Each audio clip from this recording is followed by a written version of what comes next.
Thank you, Speaker. Nominee, my first one's a comment. It's good that you mentioned about redesigning our training programs. Through you, Speaker, recently the Maritime Authority advertised for jobs for Kenyans to work in the vessels. And the requirement was just basically training in hospitality, front office, and a foreign language, which is German. But I put it to you, they could hardly raise the numbers that were needed. So seriously, it is an area of concern because we are losing out on opportunities as Kenyans, yet we're talking about unemployment. So, Honorable Nominee, if approved, I think that is one of the areas you need to seriously focus on, to ensure that we're training in all disciplines related to maritime so that we can benefit from the opportunities.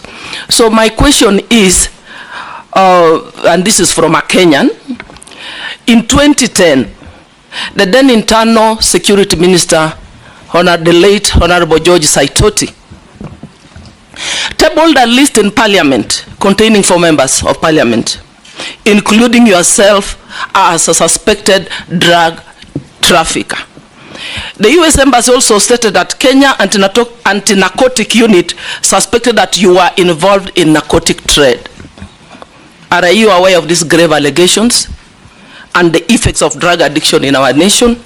If so, kindly shed some light on that. Thank you.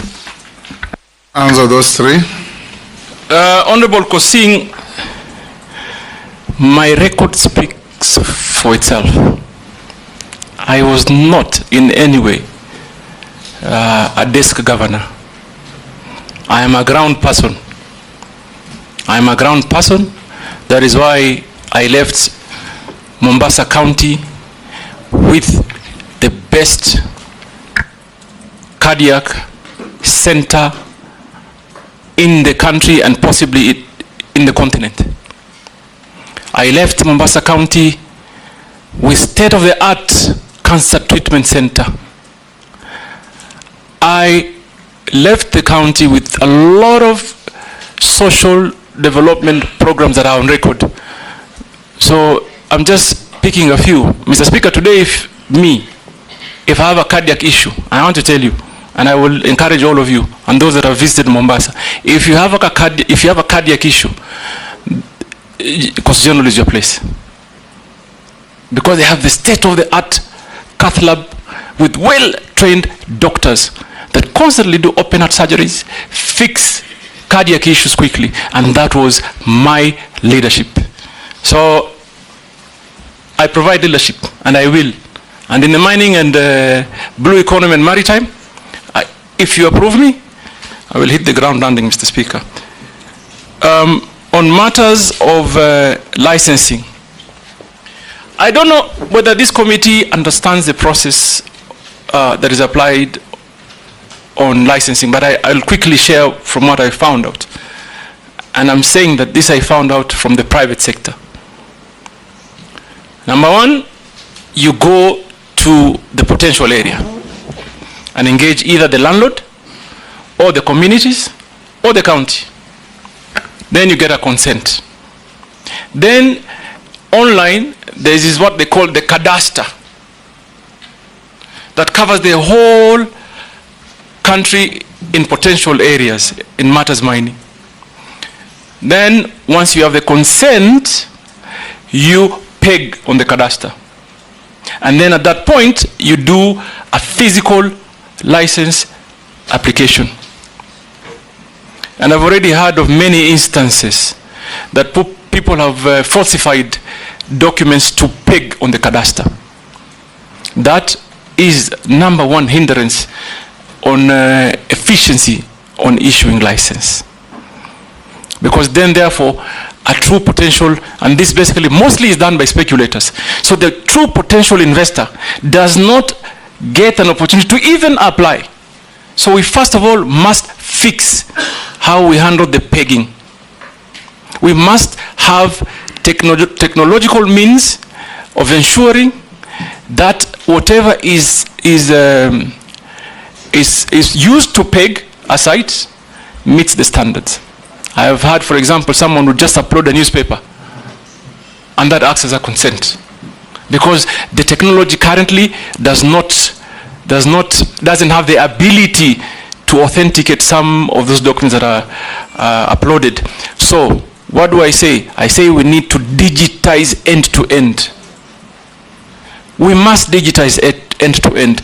And Mr. Speaker, let me put it this way. Even in our own country, I know for sure, for certain, there are young people with enormous capacity and potential to help us develop.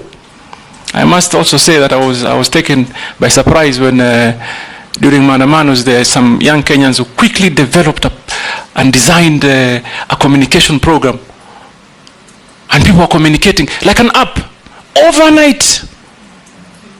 It tells you young people have the capacity.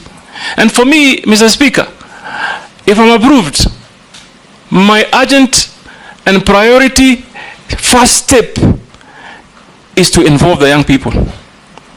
They can help us grow. They can help us fix many things locally. Like, for example, I believe something like a cadastre, where it holds a lot of information that is very strategic for the country, must be fully hosted here. Cannot be hosted, for example, by a competing country. So for us, what do? We invest in technology end to end. Right now, I'm informed that they have done it, but there's quite a human interaction phase that we must try and do away. It will create efficiency. It will also deal with corruption issues. So I hear you, Mheshimiwa, and I can tell you that that will be my priority. And also, I want to talk on the artisanal miners and licensing.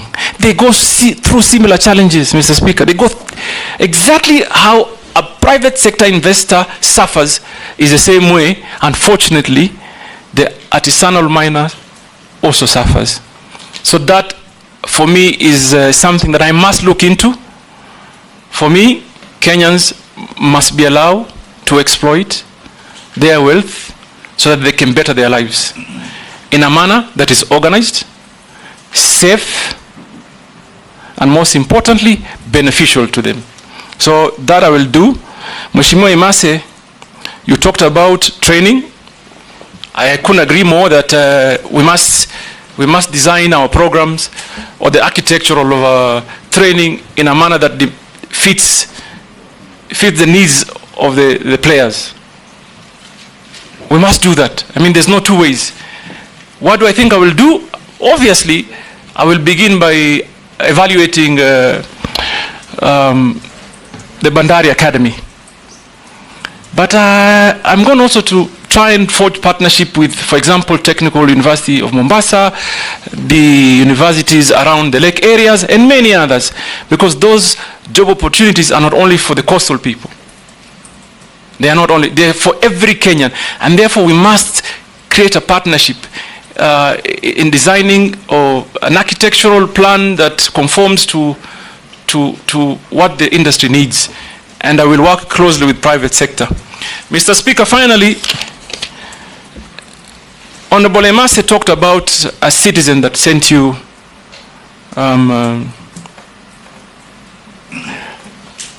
SMS. A question on SMS. On the drug baron issue.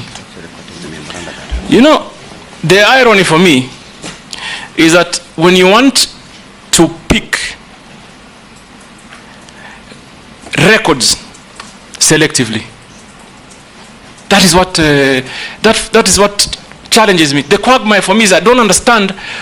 If you come and table a report, obviously there must be some subsequent actions. And I want to also, this is one matter that I really hope we can put to permanent closure, Mr. Speaker. When I was campaigning in 2013, in Mombasa, there were billboards put up. Don't vote the baron, vote change. Mr. Speaker, let me begin with that report. Yes, I thought it tabled the report on a dossier that he was given, that was passed to him through the American embassy. What normally happens is that when you table or pass a dossier, it is investigated, I believe. It is worked on. So that happened. The late Honorable Saitoti, may the Almighty rest his soul in eternal peace, came back to Parliament with a report. He came back to Parliament and tabled a report of investigation and the outcome. And it was a multi-agency, almost international investigation that clearly stated, and I'm going to only speak for myself, that no iota of evidence was found against me. Mr. Speaker, let me put it this way. I'm not a fool. I come from a family that is blessed with businesses. And I am thankful to Almighty for what I have. So number one, that investigation was concluded. Number two, Honorable Emasi, first term as governor, I was the greatest critic of the Jubilee administration. Had lots of personal altercation. They came after me in businesses, in many fronts. Don't you think for a minute, if I was involved in any illegal activity, I would have survived that regime? They would quickly have used it to, like they say, I remember, I'm sorry, Mr. Speaker, just indulge me a minute. I remember at that time, the president came to Mombasa and said, "Tutamalizana na huyu." They would have used it. So please, Kenyans, I want to assure you here today that I do clean business. Visible, that can be audited, can be seen, physical, and therefore, please, Mr. Speaker, if anybody talks about a report that was tabled on the dossier, also talk about the report that came after that, that cleared us.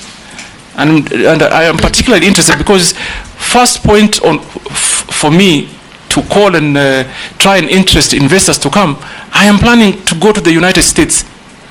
They are known for big investments in mining, and it is my plan to go and engage them, interest companies from the same Americans gave you a visa to accompany me as foreign minister to the US. Exactly, Mr. Speaker, just after that. In fact, just after the I went. Immediately after that. And I've been to America many times, and I intend to continue to go to America, because America really, Mr. Speaker, I think we're going to be looking that way to get investors to come and invest, particularly in the areas of mining.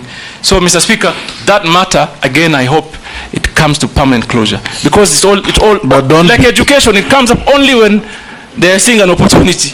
But don't be pigeonholed to America. There are even bigger mining countries like Australia. No, in Canada, Australia, others, yes. And even here, by the way, Mr. Speaker, I don't know whether you know, I've just found out, in fact, just yesterday, that Kenyans have invested heavily in mining in Tanzania. So even here we have them. Are you talking about me?